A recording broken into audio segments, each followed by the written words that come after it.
Hare Krishna Prabhuji. Hare Krishna. Hare Krishna Prabhuji. Hare Krishna Prabhuji. Does anybody like to share anything?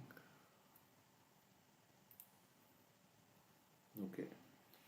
Let me recite one verse. Okay.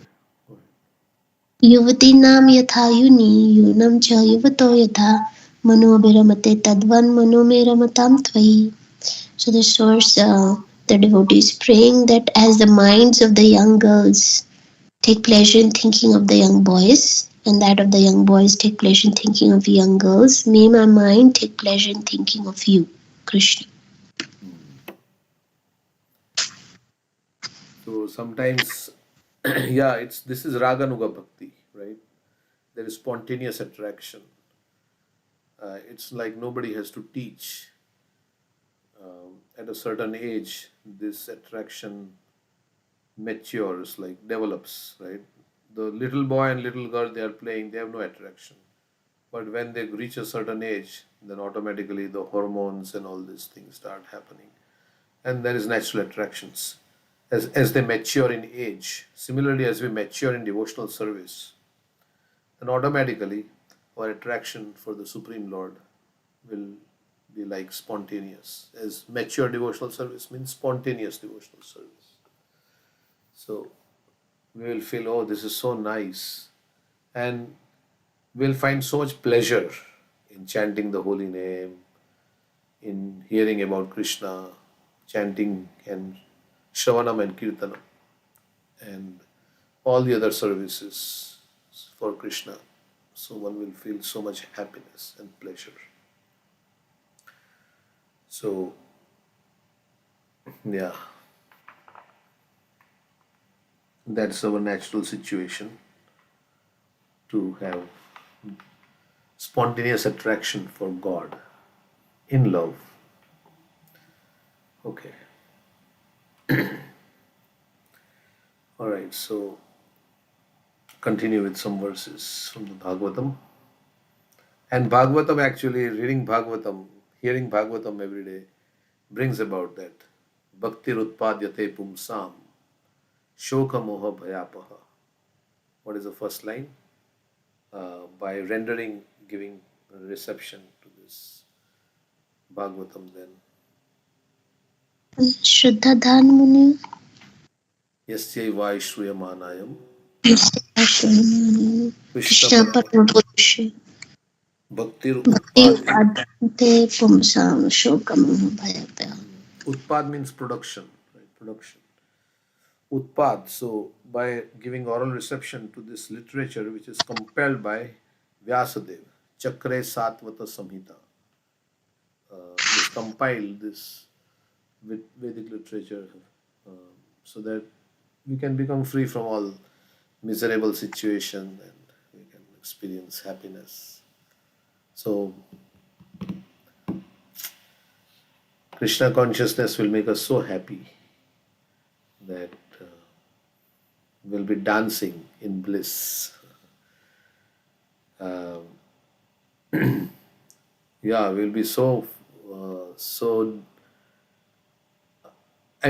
feel so free from anxiety, and we'll be dancing in bliss at every moment. Like this verse comes, right? Lord Chaitanya is telling, is he telling? He's telling, or Ishwarapuri is telling Lord Chaitanya that this is the essence of Bhagavatam, right? Which Lord Chaitanya told. This verse that, what is that? Evam vrata swapriya nama kirtya jatanuraga druta chitta uchchay hasati atho roditi rauti kayati unmadvad nitya lokabaya. When one becomes intoxicated, when it becomes so happy, like let's say you got the news, materially, if you're in material consciousness, you got the news, oh, I won a Powerball of whatever, 800 million, whatever it is, $200 million, then you'll be dancing in ecstasy. Those who are in material consciousness, and maybe devotees also, they'll be dancing in ecstasy. Oh, $200 million I won. So how happy you will feel. So similarly, we should feel, the devotee feels very happy uh, remembering Krishna, Radha Krishna. And Radha Krishna are so merciful that they have given us the opportunity to associate with them every day through this holy name. Hare Krishna, Hare Krishna. Radharani is so merciful that we can associate with Radharani anywhere, anytime, just by chanting Hare Krishna, Hare Krishna, Krishna Krishna, Hare Hare, Hare Ram, Hare Ram. So like that, we, actually it is so because Abhinatvam Nama Namino. So we will become very, very blissful and joyful. And when we die, then we will enter the world of joy in the spiritual world. So in this life, we will be very happy, and next life will be. So we are unhappy because we are attached to this material world for enjoyment. And things may work, things may not work. And after enjoyment, there is also misery, you know, and you have to struggle. But to serve Krishna, there is no struggle. So, like that. Or if there is struggle, that struggle uh, is experienced because we are conditioned. But actually, it is susukham kartumavyam. Krishna himself is saying this process is very joyful. So, but because our mind is not in tune, that's why it's all the we experience what is it is miserable, but still we are attached to this miserable condition of birth, death, old age, and disease. The mind is attached to it and doesn't want to let us go. There's Maya, the modes of nature. So, although it is troublesome, but we cannot live it because we are too attached. And yesterday, in our Gujarati class, we were reading about Dhenukasur. So Dhenukasur is like this. He's a donkey. Dhenukasur represents gross ignorance of spiritual life. So we are like donkeys, the beast of burden. We have taken all this load, we are creating a load of responsibilities on our shoulders. And then we are saying, oh, I don't have any time, I don't have anything, I cannot chant Hare Krishna. So, like Prabhupada says, the donkey thinks that unless he serves the washerman and carries tons of load, how he will be able to eat? The washerman will not. When washerman will give, then only I will be able to eat.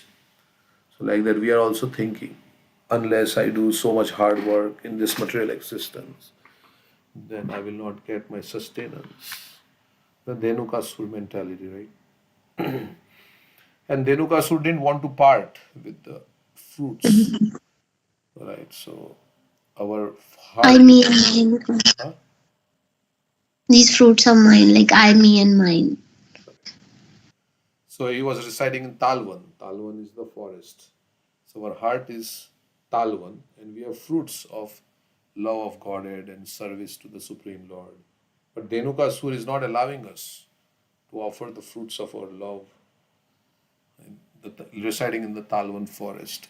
He is not allowing us to give our fruits because in the form of Dhenukasur resides in the form of lust, anger, greed, like that, and it's not allowing us to surrender to Krishna, to give the fruits of our results to Krishna. This is Dhenukasur. Each demon is in the heart. Right? So all these demons are in our heart. Dhenukasur, Putana, and Bakasur, and Aghasur, and all this. These are all anarthas that are represented. So Krishna killed all these demons. So we should let Krishna in our heart. Krishna and Balram means Balram means the Guru Tattva. So when we hear from the Guru Tattva, then all this ignorance is destroyed. And then we can be in joy. When ignorance is destroyed, because of ignorance we are not experiencing happiness. Ignorance that we are thinking I am this body, that is ignorance. But as soon as we come to the spiritual platform, the ignorance is removed, then, yes, I'm just passing through, yes. Brahma Bhuta Prasannatma, na sochati na kankshati, feels very joyful. So the ignorance is destroyed by hearing the words of the sadhu. So every day, Prabhupada is writing these purports. He's the sadhu, topmost sadhu, and he's telling us how he's destroying our ignorance through his purports. Like that. Because we don't really belong here. We are a fish out of water. We don't. This is not our home. We belong somewhere else. But we have been living in this material world for such a long time that we feel like this is our home, and everything is feels like natural. But actually, we belong to the spiritual world. Okay, so this Golokera Prem Dan Harinam Sankirtan. This Mahamantra has come into this world from the spiritual world, and it will pull us out. If we just hang on to the Mahamantra, then Kaler doshe nidhe rajan asti he ko mahan guna kirtanadeva krishnasya mukta sangam param vrajit. If you just hang on to the Mahamantra, Hare Krishna, then the Mahamantra will pull us out of this. All our anarthas will go and it will pull us out of this world back to the spiritual world. So we just have to chant every day, right? Every day we should chant. And we have to adjust our life in such a way that we can chant every day very nicely, and even more we can chant. We can save time, chant Hare Krishna, like that. So I'm telling this to myself also. So chant nice, very nicely, quality rounds for Krishna. So consistently every day we can chant. So we have to adjust our schedule and our life in such a way. Or every day may be different because there is some work and this and that. But we have to find time. So today, when will I find time to be with the holy name? So we have to find out when can I be with the holy name? Oh, today I have this, that. I could not sleep well at night. So okay, so then now during the day, when will be there a time when I can find out maybe 2 hours, 2.5 hours when I can be with the holy name? So we have to make time. Nothing is going to happen by itself, right? They say we have to endeavor because in Kali Yuga, it's just time just goes, right? So we have to make an extra effort to do something because the modes of nature and this thing is just making us flow. So so if you want to do something, samay nikalna padta hai. It's not like the samay will automatically come, but we have to take out time and say plan that this time I will do. Like when we have to go to work, we can't say I have this, I have that. No, you have to. When meeting is there, you have to go to the meeting, right? You can't say so many things. You have to adjust your schedule around it. Of course, sometimes if you have doctor's appointment or something, you can skip, but you can't keep skipping the meetings. Then they will throw you out of job, and it's important for you, so you'll find time to accommodate. So similarly, if you think this chanting of Hare Krishna is very important, and after all, we are all looking for happiness, right? Everybody is looking for happiness. So Krishna consciousness is the way to become happy. So so we don't have to. We have no time to become happy. Then what? Yeah, we should find time to become happy. Okay. So text 28, 5:28. Although in the body of a deer, Bharat Maharaj, due to his rigid devotional service in his past life, could understand the cause of his birth in that body. So he became a deer and he could remember his past. Considering his past and present life, he constantly repented his activities, speaking in the following way. So he got an opportunity. Sometimes we feel like, right, if there is a job, if you don't have a job and there is a job opportunity, and you would have got the job, but you just didn't apply at the right time. Then afterwards you say, oh my God, I just missed that I should have done that before, Immediately I could have gotten that job. Now I don't have a job. So, uh, so there's an opportunity he had in his past life. He was at a very high stage of love of Godhead, Bhava platform. And he could have gone back to Godhead, but something happened in his life, and then he got attached to a deer, and then he's now thinking, oh, what a fool I've been. Again, I just deviated from God consciousness, and now I'm in this deer body, and again I have to die, and again I have to go through all this struggle. So लेकिन अब पछताए क्या जब चिड़िया चुग गई खेत, right? So when time is lost, then you can't bring back time. So so like when the time is there, that's when you do the business. You don't open your shop at night 12 o'clock when there are no customers, because there, even if you open your shop at 12 o'clock, there will be nobody to buy your products, right? You open your shop when there is time, when customers are coming, and you don't open your shop at 2 o'clock in the morning when nobody's around. You will not get any customers. So what that means is that uh, from so many lifetimes, now we have got this human life in which there is an opportunity to become very happy in this life and go back to the spiritual world. So this is the time to do business. Uh, that's why Krishna says those who are business minded, Vyavasai means their occupation. Their business minded people are very, very focused. Vyavasayitmika buddhi ekeha kuru nandana. Bahushakhai anantasya buddhaya vyavasainam. So business minded people, they are focused. Like you see all these people, Satya Nadella and Sundar Pichai, they have to run a whole huge company, right? If they are not focused, then what will happen? Then everything will go down. So they have to be very attentive. So in the same way, this human life, we have to be very attentive to our real self-interest. See that our self-interest is not compromised. So by anything, just as business-minded people don't want to lose any opportunities to make profit.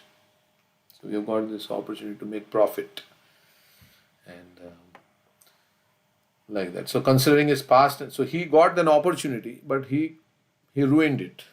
So he was feeling very sorry for it. He was repenting. He constantly repented his activities, speaking in the following way. This is a special concern. Ajamil also the same thing. He was repenting, like that. This is a special concession for a devotee. Even if he attains a body that is non-human, by the grace of the Supreme Personality of Godhead, he advances further in devotional service, whether by remembering his past life or by natural causes. So sometimes animals remember their past life, and many times they say these animals, they are very inclined to do devotional service. So it's uh, some mistake or some mishap that happened. They ended up in an animal body. But devotional service is not lost, and Krishna further, helps them. It is not easy for a common man to remember the activities of his past life, because Krishna wants us to come back to him. So Gajendra also, right? We say he remembered a mantra he chanted in his past life. So Krishna gives that remembrance because Krishna wants us to go back to him, and he is just aiding us in so many ways. So, so normally we don't remember, but Bharat Maharaj could remember his past activities due to his great sacrifices and engagement in devotional service. So Krishna also helps us by remembering our past bad experiences also, like here, so that we will not become again in that situation. Will not come again in that situation. So Krishna helps us, like Bharat Maharaj is helping him by Okay, this is what happened. So he can repentant.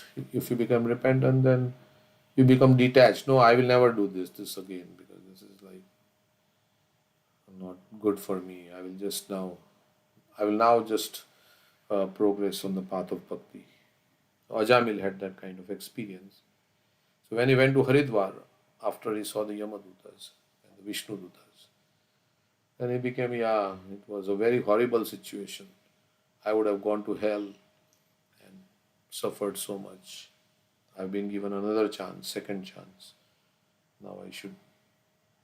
So sometimes, when we are saved also in our life because some accident was going to happen, but we got saved, then we should think, yeah, I got another opportunity, a second chance. I could have been in the hospital, in the bed for so many months, like that, and lifelong injuries.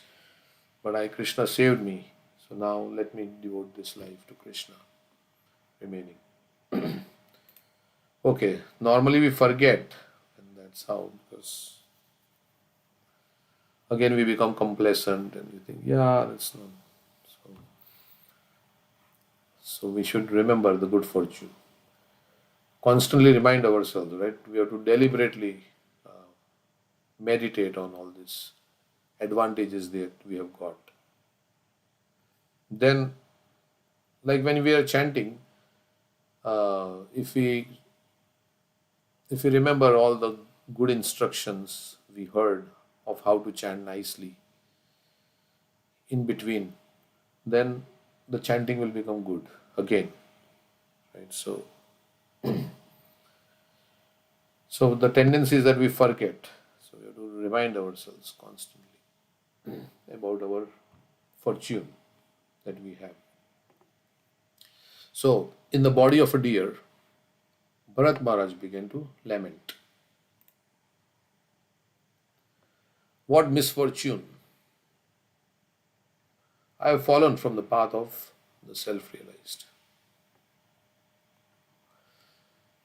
I gave up my real son's wife and home to advance in spiritual life, and I took shelter in a solitary holy place in the forest. So he did everything. He gave up so much sacrifice. I mean, it's not so easy to give up all the kingdom and everything. He was really determined to make spiritual advancement. I became self controlled and self realized, and I engaged constantly in devotional service, hearing, thinking, chanting, worshipping, and remembering the Supreme Personality of God, Vasudeva. He could remember the taste he had gotten. I was successful in my attempt, so much so that my mind was always absorbed in devotional service. However, due to my personal foolishness, my mind again became attached, this time to a deer. Now I have obtained the body of a deer and have fallen far from my devotional practices.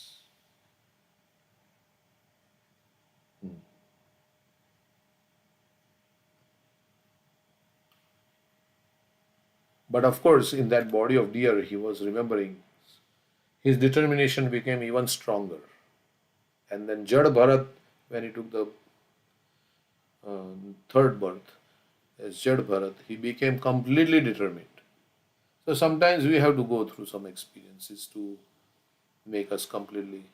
Failures are, not for discouraging, but failures are stepping stones to success. So if there are failures, then we become more determined, right? After, so Krishna is basically pulling us closer to Him, and slowly and gradually we lose faith in this whole arrangement of material arrangement that it will give me any happiness and like that.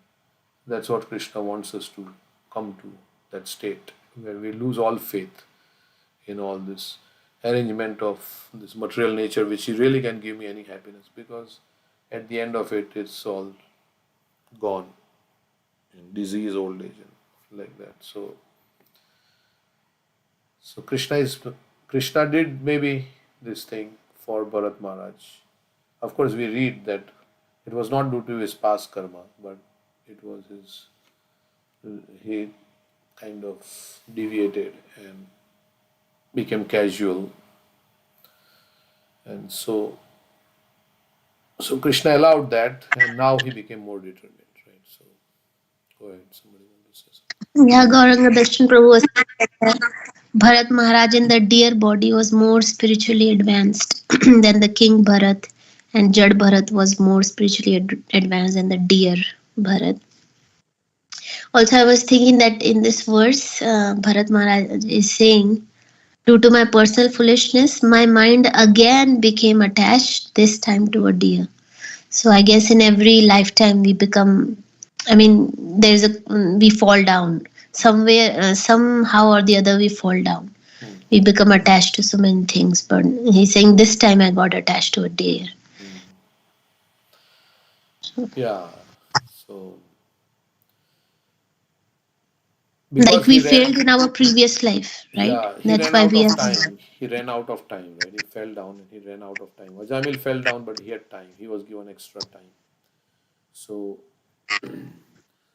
but Bharat Maharaj, yeah, he died in that consciousness of the deer. So there was no time for him to rectify. His death came. Whereas in Ajamil's thing, he fell down, but he had time to rectify. And then he rectified and then he went back home, back to God. So Krishna, Prabhupada says sometimes, Krishna gives you extra time for if he sees that some devotee, even in your chart it is not there that you are going to live. But Krishna can give you extra time. He can give you 10 more years if he wants. Because he knows that, okay, this devotee needs some more time. In some purport he was saying, Prabhupada. He can extend anybody's lifetime. If he thinks, yes, this devotee will get some more time and he will um, improve his consciousness and he'll come back. Then he may give, or he may, yeah, they may die and next life he may be born in a family of devotees and again make a fresh start, like not fresh, but again like progress from where he left off. So that's what happened with Bharat Maharaj. So Krishna is very kind. He knows how to bring us closer to him.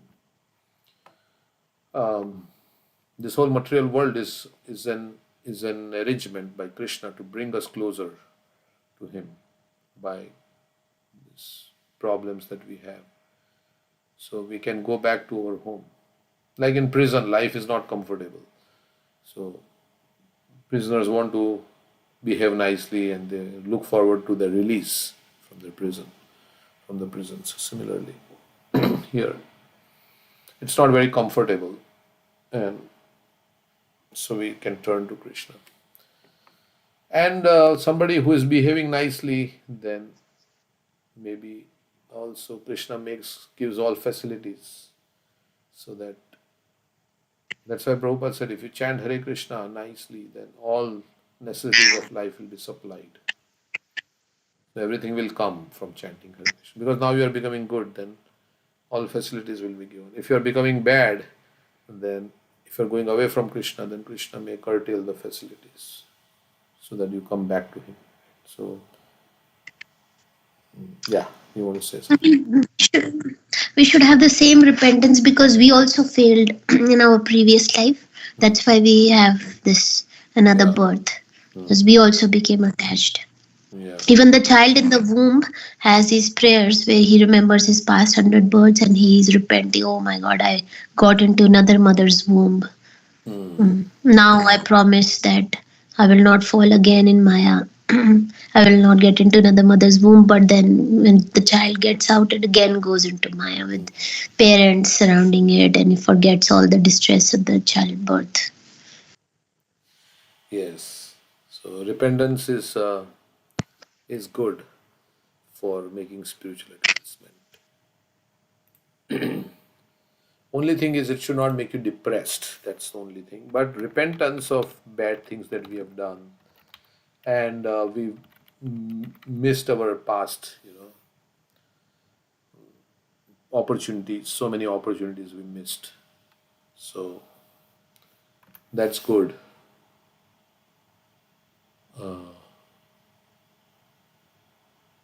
There is a nice article in Back to Godhead about repentance, how it is. So he's repenting here. Bharat Maharaj is So we say what? Reform, rectify, recognize, then recognize that there's a mistake, and then you rectify, you repent, and then you rectify, reform. So all these different things are there. Okay. So um,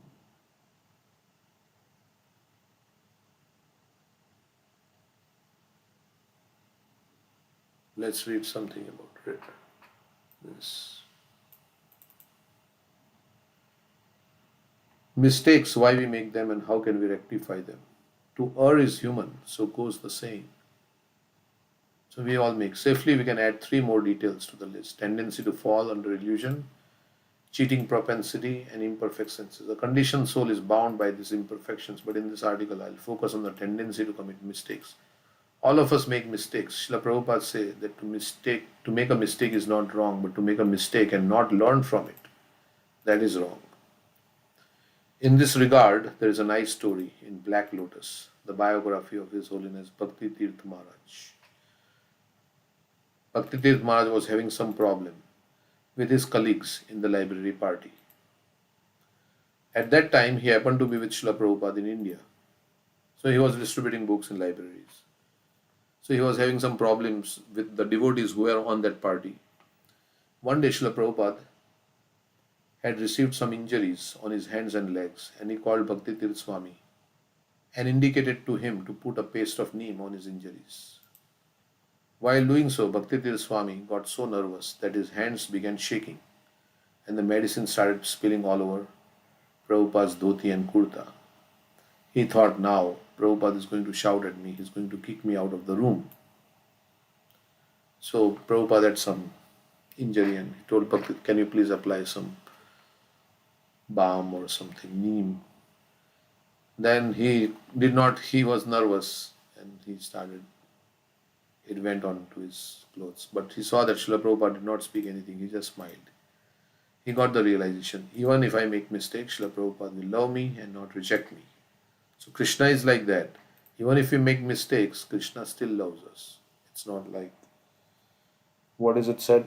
Um, Not disowned, disapproved, but not disowned. Ah, it's approved. Yeah. This is a book that Gauranga Darshan Prabhu has written with all the pastimes where people made mistakes, and Yeah. but Krishna never still does not reject them. Mm. Like a loving parent, they don't reject their children. Sometimes they will say, yeah, this is not what you did, it's not right, this, that. But they don't disown the child, right? I mean, they're still the child. So imagine Krishna, who has the heart of millions of mothers, Radharani. That doesn't mean that I continue making mistakes, I should. So he got the realization that Krishna, Srila Prabhupada will still love me. And that doesn't mean that I continue making mistakes, I should learn from them and try to become as perfect as possible. That gave me so much hope, he reminisces. And I understood that yes, I may have made mistakes in dealing with devotees, but I should learn from those mistakes and transform myself. This is a very important principle in our spiritual life because we are on the path of sadhana bhakti. Sadhana bhakti means practice, and we may make mistakes in practice, but how we transform and change, that is most important. Srimad Bhagavatam and Chaitanya Charitamrita describe many factors which impel people to commit mistakes. The powers of anarthas like greed, lust, envy, pride, anger, illusion overwhelm one's intelligence. Under the influence of these anarthas, one is impelled from within to do things which one may not want to do. The story of Maharaj Uttanapad in the fourth canto of Srimad Bhagavatam illustrates how lust influences us to commit mistakes. So, there's the story. King Uttanapad had two queens, Suniti and Suruchi. Suruchi was much dearer to the king. Suniti, who had a son named Dhruva, was not his favorite. Once, when Suruchi's son Uttam was sitting on his lap, Dhruva also tried to get on his father's lap. At that time, Suruchi stopped Dhruva with harsh words. Even though Maharaj Uttanapad could see that injustice was being done to Dhruva, he remained quiet. This hurt Dhruva Maharaj so much that he left home for the forest. A seemingly small mistake silence on the part of Uttanapath stirred up violent turbulence in the heart of little Dhruva. His son gone, the father repented. Yeah, actually, when Dhruva leaves for the forest, Uttanapath becomes very disturbed because there are wild animals in the forest, and he's only 5-year-old boy. So he becomes very worried, and he realizes he made a mistake, but there was no way to bring him back because he had gone into the thick of the jungle. Maybe he sent some parties to search for his son, but they could not find him. I don't know if it's mentioned in the Bhagavatam or I'm just thinking like that. But anyway, so the father repented before Narad Muni that he had become a slave of lusty desires and failed to take care of his son. Because of his attachments, he had failed to say anything to console Dhruva or at least invite him on his lap. When Uttanapad Maharaj condemned himself, Narad Muni smiled. Your son is very safe. You, my dear king, may have dissatisfied your son, but because of that, your son has gone to the forest and satisfied the Supreme Lord Krishna. Srila Prabhupada says that to please Krishna is most difficult task, even for the demigods. But what the greatest demigods could not achieve, Dhruva Maharaj, because of his power of devotional service, could easily achieve. This was thus what started as a mistake by the touch of devotional service ultimately led to a great feat. So Uttanapad's mistake was a blessing for Dhruva because he became a pure devotee. If Uttanapad had invited him to sit on his lap, and Dhruva would have enjoyed for some time, and nothing would have happened. So, but that setback that happened made Dhruva Maharaj a great devotee. Another example of mistake under the influence of lust is that of Ajamil. Enchanted by a prostitute, he gave up his young wife, children, and old parents, married the prostitute, and took to sinful way of life. On his deathbed, when he saw the messengers of death coming to take him, he cried out of affection, Narayan. Hearing the name of Lord Narayan, Vishnudutas appeared on the scene and rescued him from the hands of Yamadutas. Okay, so this is Ajamil's story. We have heard this. And then, when he listened to the words of Vishnudutas, he repented and took a vow never to repeat the mistake again. He utilized the second chance given to him and went to Haridwar and transformed him completely. To commit a mistake is not wrong. To take the opportunity of transformation and to make a commitment not to repeat the sin that is an important principle. Again, there is an example of disobeyed. There is the example. So these are all where Ajamil, Uttanapad disobeyed the instructions, Kashyap Muni and Diti. So both Ajamil and Diti, of course, Diti approached Kashyap Muni and like that, and Hiranyakashipu. Okay, fast forwarding. But the results of Diti, Ajamil and Diti both fell victim to listed desires. But the result of Diti's deviation was devastating to all the three worlds because Hiranyakashipu and Hiranyaksha were born. Now it may be also the Lord's plan. Of course, they wanted Jay and Vijay wanted to serve the Lord. So, but there is a lesson to learn. Ajamil's deviation did not affect anyone except his immediate family, and except for those who he robbed. Maybe if he did all those activities, then it did affect, right? So Diti's transgression was more severe because she committed by those closely associated with great souls are much greater and the effect more lethal at both the individual and collective level.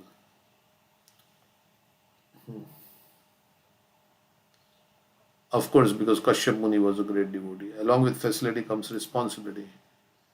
And responsibility not to commit mistake is greater when a person is very intimately associating with other devotees. Therefore, in the association of devotees, we have to be extra careful and extra vigilant so that we don't commit offenses. Along with ecstasy of sadhu sangha comes the added responsibility of upstanding. Like yesterday, you were saying, yeah, to live in association of devotees is good, but then we can commit offenses also. Therefore, devotee has to be extremely careful. Okay. So pride and repentance. Indra also made a mistake. Right? He didn't respect Brihaspati.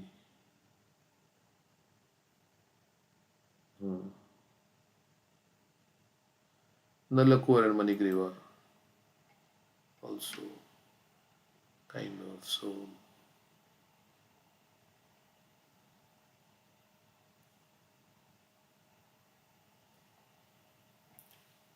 So envy, because of envy. There are mistakes which you commit because of envy. So Prithu Maharaj had performed. So Indra became envious and he was stealing the horse. He was thinking that Prithu Maharaj is doing this yagna to occupy my position. And so he became very disturbed and he was stealing the horse every time because his sense gratification was threatened. As the king of heaven, he is enjoying sense gratification. And whenever someone's sense gratification is threatened, that's like becomes a cause of um,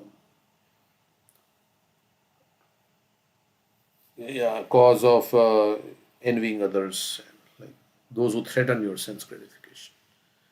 So they say you can give up envy by giving up the desire for uh, Self gratification. yeah. So if Indra did not have that desire to hold on to his post and enjoy in Swargalok, then he would not have become envious of Prithu Maharaj. But because he had that desire, he was attached. So then resulted. So of course, then Vishnu comes. So Lord tells Maharaj Prithu, and Prithu Maharaj's sons, I think they were catching Indra and bringing him back, and then finally Lord tells Maharaj Prithu. Let's read what happened. Prithu Maharaj had performed. Prithu Maharaj got agitated, attacked him, and this resulted in such a feud that the Lord had to manifest. Lord Vishnu came with Indra, the culprit, and preached to Prithu, the affected party. Those who are intelligent, the best among men, they do not express envy towards others because they know that we are all souls. The body is simply external dress, it is simply a symptom of disease, so we should not do not be envious towards each other. I do not like this. The Lord tells Maharaj Prithu, you are more mature, you should understand. By the service of great souls, one spiritual advancement manifests. By expressing envy and misbehaving towards them, all of those accumulated credits are lost. So you let go. You have done 99 sacrifices. You let go of the 100 sacrifices. Because of Lord Vishnu's intervention, Indra felt very ashamed and he fell at the feet of Prithu Maharaj. So he realized his mistake. King Prithu immediately picked him up and embraced him, and both of them forgot all the past incidents. Srila Prabhupada writes in that purport that conflict cannot be avoided in this age, but one must try to adjust the cause of envy. Both Indra and Prithu Maharaj forgave each other because of the touch of Lord Vishnu. And similarly, by the influence of Krishna consciousness, the eradication of envy is possible. As Prahlad Maharaj says, that if everybody takes up Krishna consciousness, then nobody will be envious of others and there will be peace. There is a verse like that, right, in his prayers. Swastyastu Vishwasya Khala Prasitatam Dhyayantu Bhutani Shivam Mithodya. Dhyayantu Bhutani Shivam Mithodya. What is the next line? Am I connected? Yeah. Yes, Dhyayantu Bhutani Shivam Mithodya. Manasya I Badram don't Bhajatar remember. Dokshuje. Manasya Badram Bhajatar Dokshuje. So, yeah, let everybody take up Krishna consciousness. And then all these things will go away and the world will become a very wonderful place. So, let me see this verse. Swastyastu Vishwasya Khala Prasidatam. He is praying to Narsingadev. Dayantu Bhutani Shivam Mithodya. Manasya Badram Bhajatadadokshage Aveshyatam no Matirapya Hetuki. Since we don't remember, we can take this verse to memorize for tomorrow. We can add this to our. Okay. Hmm? Yeah. Mhm. Aveshyatam no Matirapya Hetuki. So he says, may there be good fortune throughout the universe, and may all envious persons be pacified. May all living entities become calm by practicing Bhakti Yoga. For by accepting devotional service, they will think of each other's welfare. Therefore, let us all engage in the service of the Supreme Transcendence, Lord Sri Krishna, and always remain absorbed in thought of Him. So, We'll become non-envious and this. And because desire for sense gratification will go away, then we will be caring to each other, will become calm and all this. Will not be self-centered anymore. And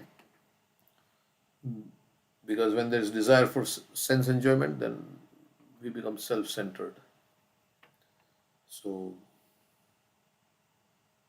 and then everybody will share their good fortune with others, right? So, and the world will become a nice place.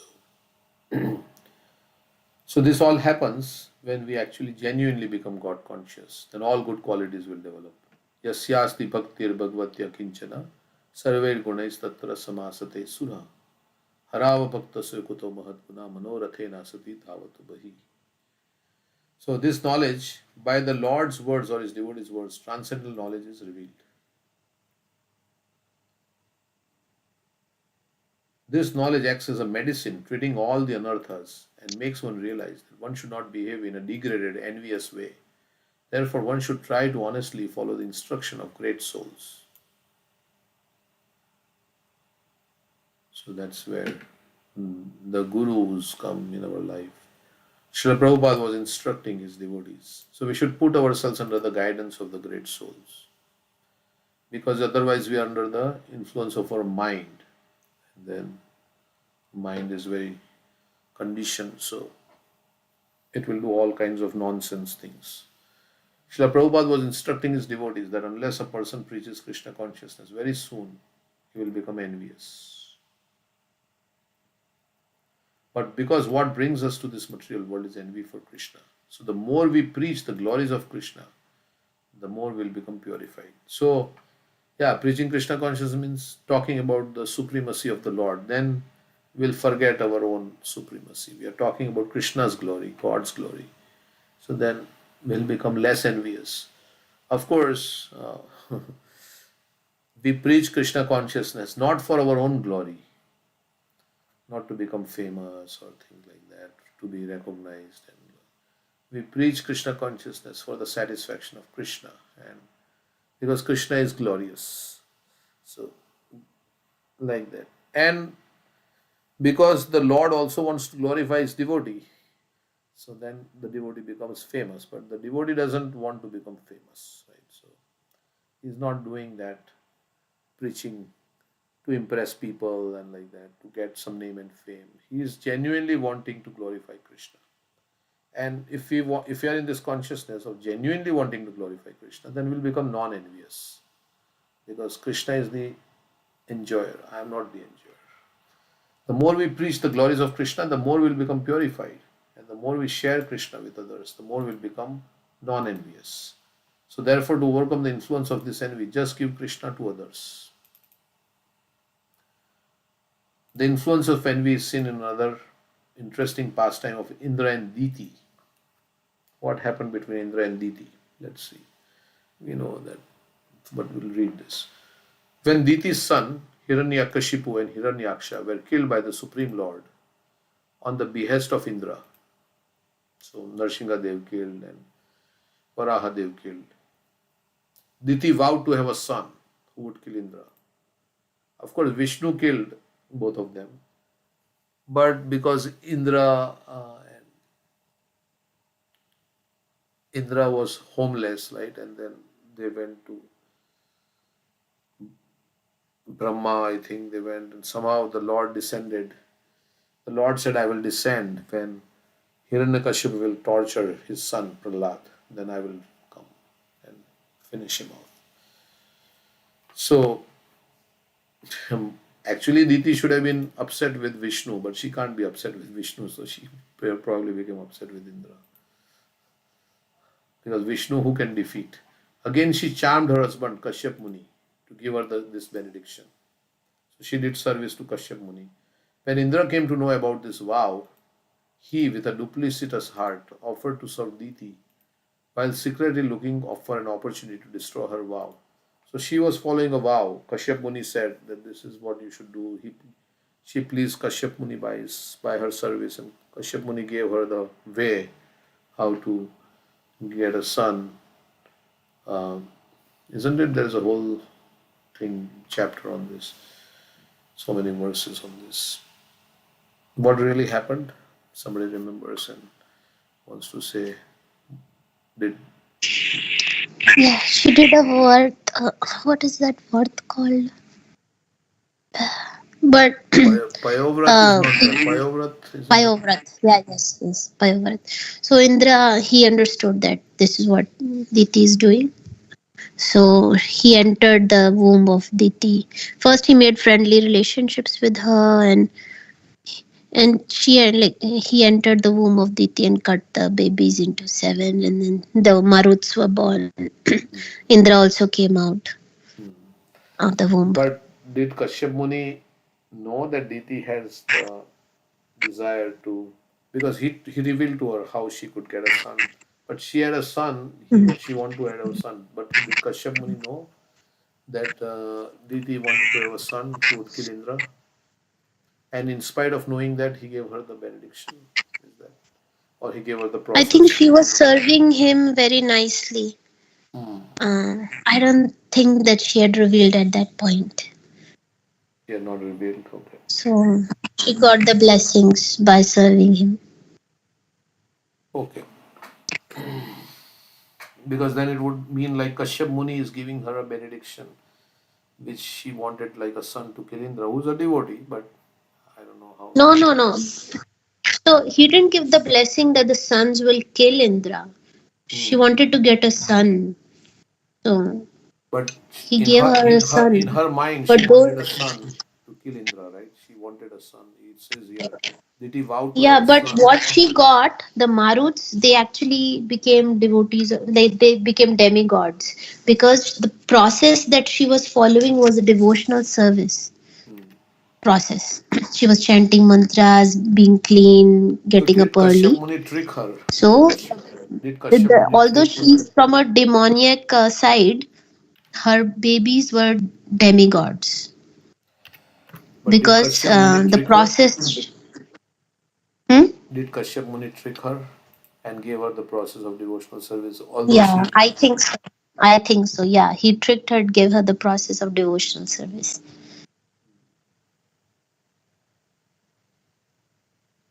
hmm, okay,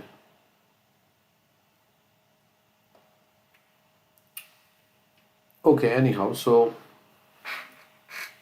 Diti, how was Indra serving Diti? In what way? He came as a lady, disguised as a lady or something. No, no, he didn't. He wasn't in disguise. He just was taking care of her while she was pregnant, carrying things for her, bringing things for her. So she So became Diti very knew that this favorable. is, But then he took a chance. When she was sleeping, she entered into the womb. He entered into the womb and but Diti knew that who is wanted. Indra, who she wanted to. Did Diti know that this is Indra who is serving me? If he was Yeah, not, yeah, oh, is it? because he was not disguised. I think he was in disguise, right? And then he entered when DT was clean, like she did not follow the process one time properly. That Mm. time Indra got an opportunity and entered in the womb. And Kashyap Muni gave 1 year process, right? 1 year process so that doing the Vishnu Bhakti enter 1 year. And he tricked her. Mm-hmm.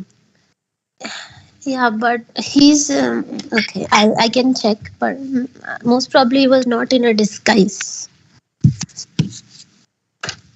I'll check the verses.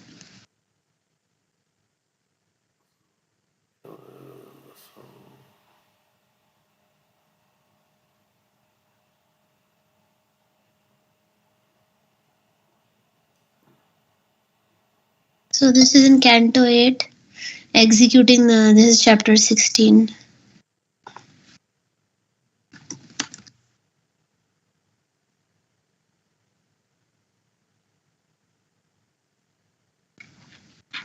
Yeah, here it says like this.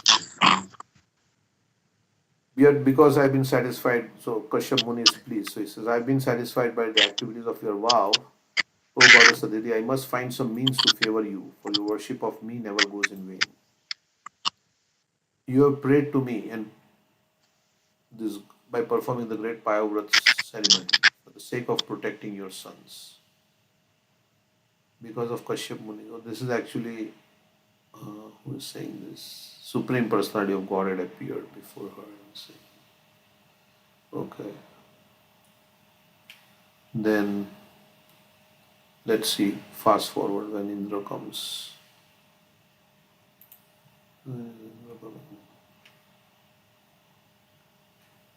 Where is where it in where is the womb being split into?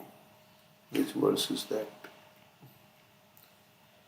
Where the womb of Diti is split by Indra. Maybe not in this chapter, in the 16th chapter.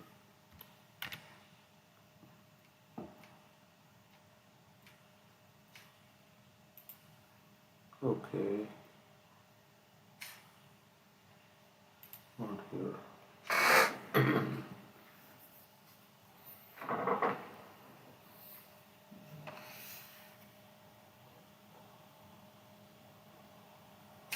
This is when Vamandev appears, right?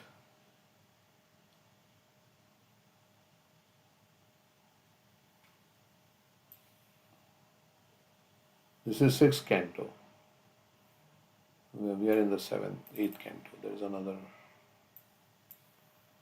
19th chapter. In the 6th canto, in verse 18, I think. Chapter 18, yeah, 19. It's 19. So, this is different than the 8th canto, right? This is when that was Payovrat when she wanted Vamandev who would come and rob Bali Maharaj. Is this the same Oh, Pumsavan. This is Pumsavan Vrat. Pumsa? There are two Vrats. This is Yeah. Pumsavan, not Payovrat. That's Payovrat is for Vamandev. Mm-hmm.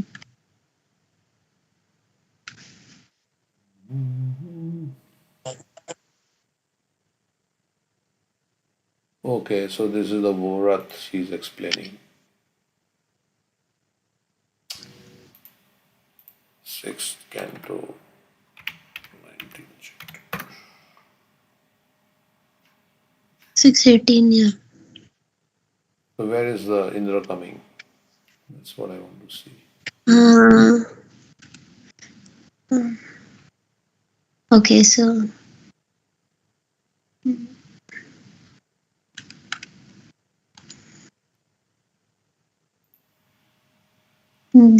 so verse 26, Diti is thinking, Indra has killed my son, so she goes to Kashyap Muni.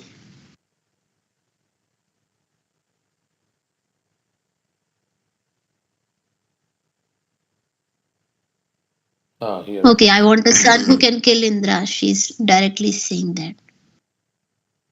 I pray for this. Yeah, so she's telling Kashyap Muni, I want a son who will kill Indra. Then Indra understood Diti's purpose and thus he contrived to fulfill his own interests. Following the logic that self-preservation he wanted to break, thus he engaged himself in the service of Diti, his aunt, who was residing in an ashram. So does it say he was in disguise here? No, doesn't say. Indra served his aunt daily by bringing flowers, roots. Okay. Serving the Diti. So Indra, although at her, became outwardly friendly and served Diti. Indra's purpose was to cheat Diti. However, he wanted to be undetected. Therefore, he served her very carefully. So,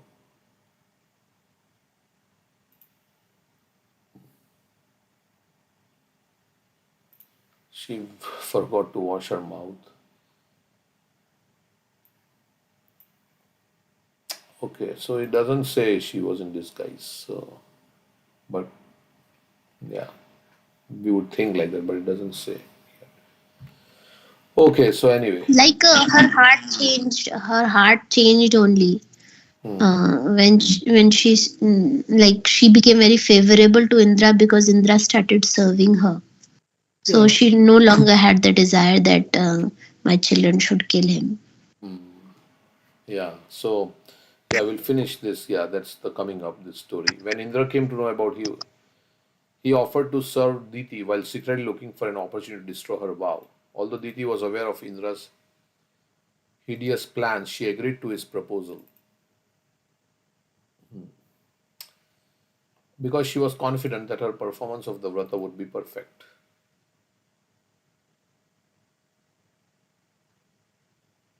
Oh, although Diti knew about Indra's plans, she agreed because she was confident that I will do. Indra was apparently serving Diti with great humility. Then what happened is Indra cut Diti's embryo into seven, but they did not die.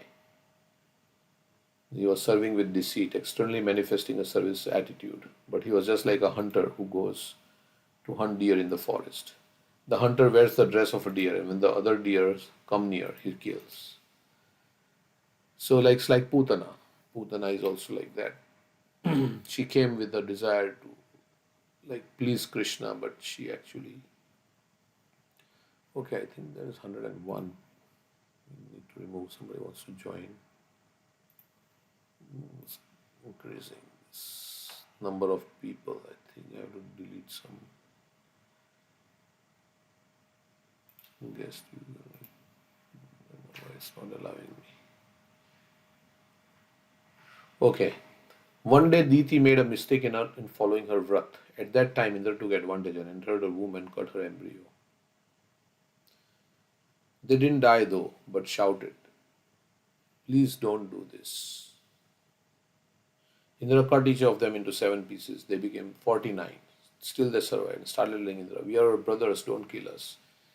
Immediately Indra came out and these 49 embryos were born and called the Maruts. When Diti woke up and she saw Indra and her sons, because Diti performed devotional service, the son had a favorable consciousness towards Indra.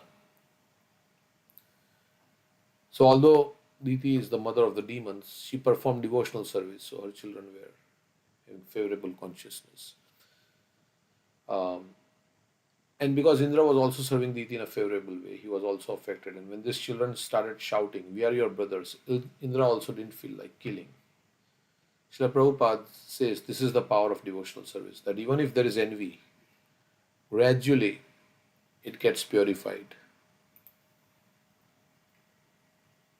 So,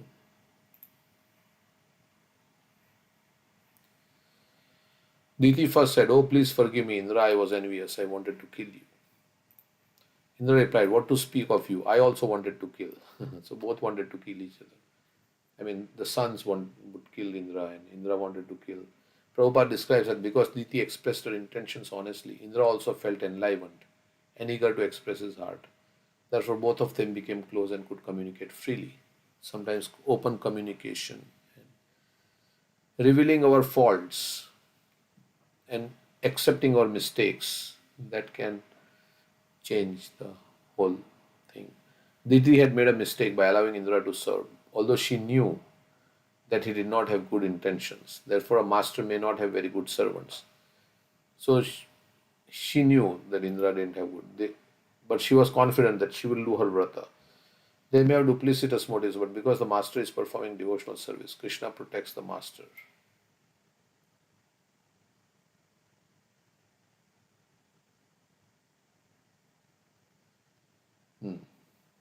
Even if one makes the wrong choice, still protection is offered, and ultimately the envy within the heart is destroyed. So, pride. Therefore, when a person takes to devotional service, all these positive transformations take place. The most important thing is the attitude. When the devotee feels, yes, I made a mistake, but I want to change. Then, when he adds devotional service, that devotion creates a transformation from within. Just by preaching Krishna consciousness, giving books, giving prasadam, giving Krishna katha, the envy which is there in the heart melts away. There is a Chinese saying, the hand which gives the rose also smells sweet. So when one gives Krishna to others, one is also affected and experiences transformation. Like if you give some rose to others, then your hand also or perfume, let's say. We should not, we should know, we should not be envious.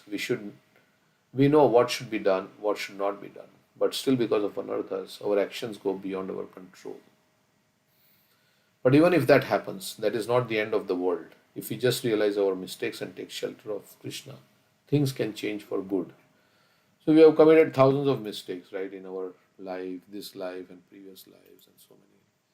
So if we take shelter of Krishna, then we'll become purified and Krishna will forgive all those mistakes. Krishna says, yes, aham tvam sarva papebhi. Okay. Anybody has any comments on this? Okay.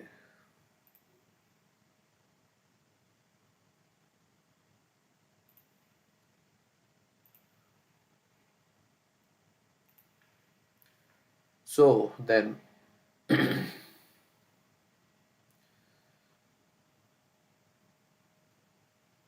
so he could remember the activity. Due to his stringent execution of devotional service, Maharaj Bharat could remember the activities of his past life and how he was raised to the spiritual platform.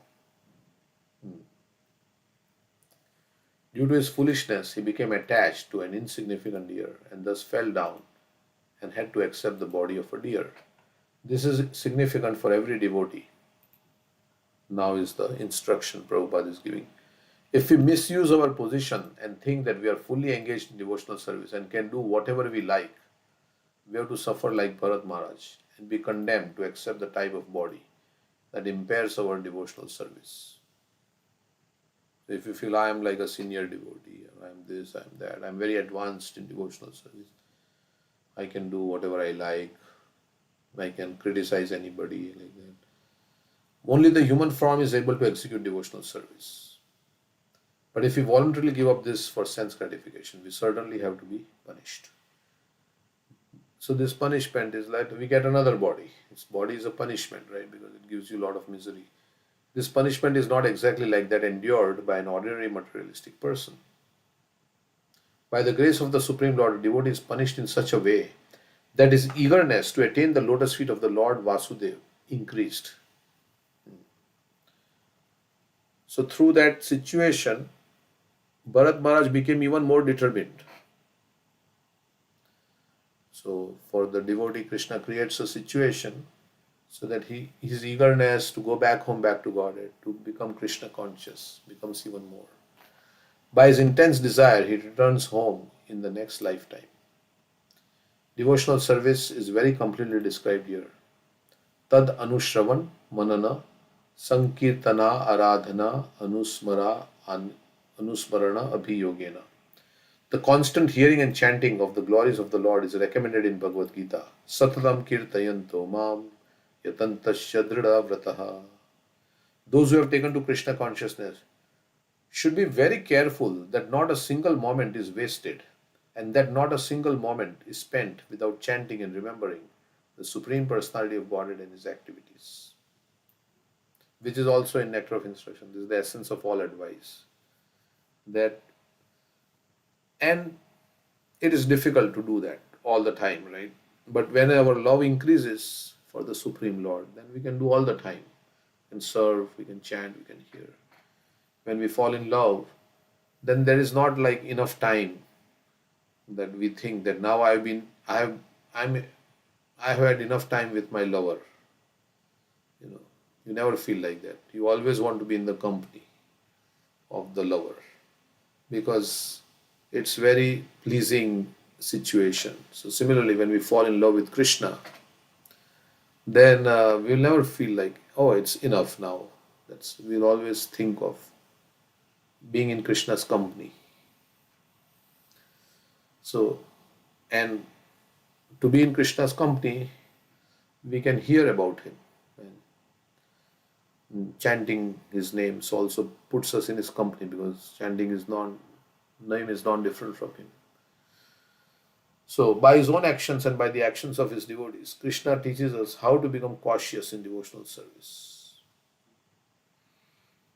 Through the medium of Bharat Maharaj, Krishna teaches us that we must be careful in the discharge of devotional service. If we want to keep our minds completely fixed without deviation, we must engage them in devotional service full time.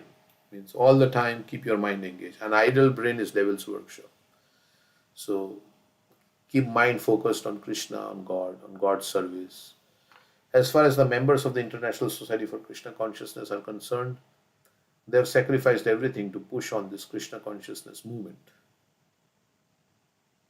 Yeah, so they want to everybody to become a devotee of Krishna. Yet they must take a lesson from the life of Bharat Maharaj to be very cautious and to see that not a single moment is wasted in frivolous talk, sleep. Of course, we have to sleep, but not a single moment is wasted in frivolous talk, sleep, or voracious eating. Eating is not prohibited, but if we eat voraciously, we shall certainly sleep more than required. Sense gratification ensues, and we may be degraded to a lower life form. In that way, our spiritual progress may be checked, at least for the time being. The best course is to take the advice of Srila Rupa Goswami. Avyartha kalatvam. We should see that every moment of our lives is utilized for the rendering of devotional service and nothing else. This is the secure position for one wanting to return home back to Godhead. Such a nice purport from Prabhupada, very inspiring. He is encouraging us to do devotional service all the time, 24 hours a day, 7 days a week, and 365 days a year. Then, this is the secure position for one wanting to return home back to Godhead.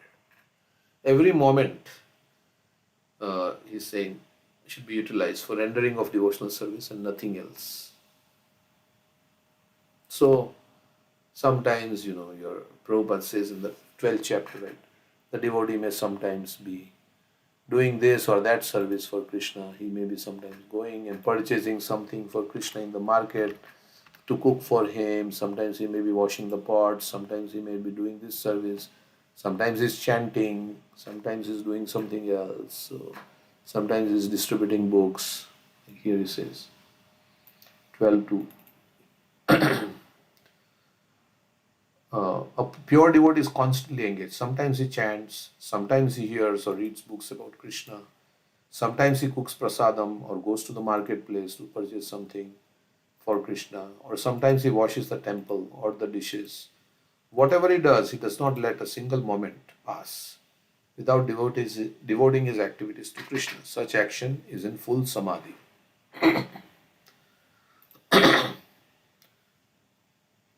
Okay, so that is spontaneous, so uninterrupted devotional service. We say ahetuki apratihata. Apratihata means uninterrupted devotional service, doing all the time. So, and there are varieties of devotional service. So if we get little, because we want variety, like, so we can change from one variety of devotional service to another variety. So after chanting, we may take some prasad. Prasad is also devotional, prasad seva. Or we can go out, distribute books, or talk about Krishna, or hear a lecture about Krishna, or do some other service like that. So, but fill your time, Prabhupada is saying. Use every moment in your life and devote it to the service of Krishna. And ultimately, it is meant to bring us to always remembering Krishna. So I'm reading Bhagavatam to please Krishna. I'm reading this. I'm doing this to please Krishna and to awaken my attachment to Krishna. So that's why I'm doing this. That should be the motive in doing this. I want to become attached to Krishna. So I'm chanting to become attached to Krishna. So my love for Krishna will. We say, anyone who claims to be a Vaishnava must be careful of these 10 offenses in order to quickly achieve the desired success, Krishna Prema. So, so Krishna Prema is the goal. Love for Krishna is the goal. And all these activities are meant to for that purpose. Okay, so we will 8:54. We can hear something, some little lecture. Let's see.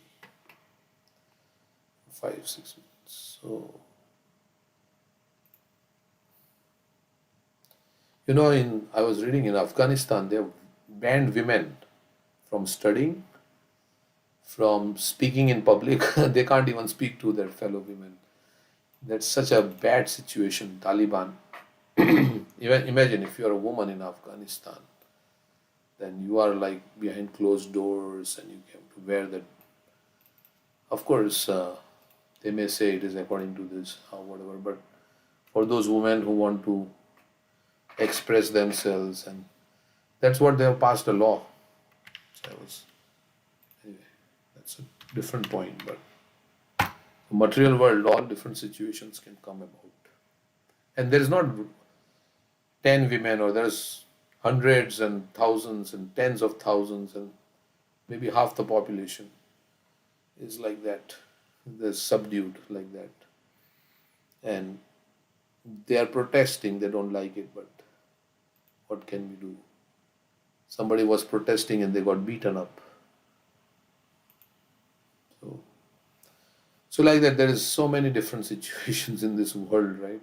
Some children are abused and so many things happen. So can't help. Okay. Let's see. I'm going to bring that lecture up that we were hearing. Where was that? Oh, it was under my account. This is Columbus account.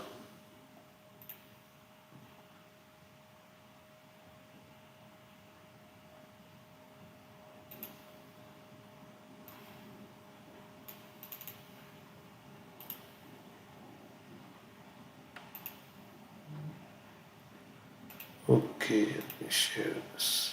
If what's the time? It's already time for here, 2 minutes. Happen to you early, like as if all that prarabdha karma is hitting you in the form of a truck. Like, will something like this happen? I mean, maybe post that life will be easy, but you'll have to go through some immense pain. Yeah. Remember, karma is educational. So if we've internalized the lessons that divinity wants to teach us through karma, in one sense, that karma has no more use because you've internalized the lesson. Oof. It's almost like, say there's a prisoner and they do a crime and the sentence is 20 years in jail. But after 10 years, they interview the prisoner and they're kind of like, this is a reformed man. Then they may just say, let him out. So you can clean up certain karmas. Yes. Krishna says in the Bhagavad Gita, Sarva dharman parityaja mamekam saranam braja aham tvam sarva papebhyo moksha yishyami ma sucha. If you surrender to that supreme divinity and internalize all of these lessons, sarva papebhyo, all your reactions can be removed. Now, we have to understand the context of that statement. All your reactions can be removed. Okay. It could mean one of two things. One is that certain bad things or difficult situations or experiences which you were meant to encounter, they may just be cancelled out. There's no need for it to come. Or they may come to you, but what divinity will do is instill you with a strength and a resilience and an immunity, which means when it does come, it won't affect you in the same way. Some things we may have to live out even once we've understood the lessons. Just like in India, they have fans. So imagine you turn the switch off. But after you turn the switch off, still the fan will spin for some time because there's a bit of momentum left. So karma is like that. We have a certain amount of karmic reactions which are due to us. And even when we learn all the lessons and we internalize it, for some time, some karmic reactions may come, which is just clearing out the account. Okay. But what's the practical procedure to gain the knowledge? / to hasten your karmas / to clean up your karmas. I have understood through reading that deep meditation is one of the means. Am I right in thinking like that? What else? I think it's a combination of the three things you said before and the fourth thing that I added. Before you mentioned bhakti, vidya, sadhana, and then I added seva. so devotion, Devotion, knowledge. discipline, and service. Through these acts, then what will happen is that removal of ignorance and that awakening of our innate spiritual consciousness will ultimately mean that we don't have to experience the karma anymore. Okay. Honestly, a big reason I'm bringing up these. Hare Krishna. It's 9 o'clock. Stop here.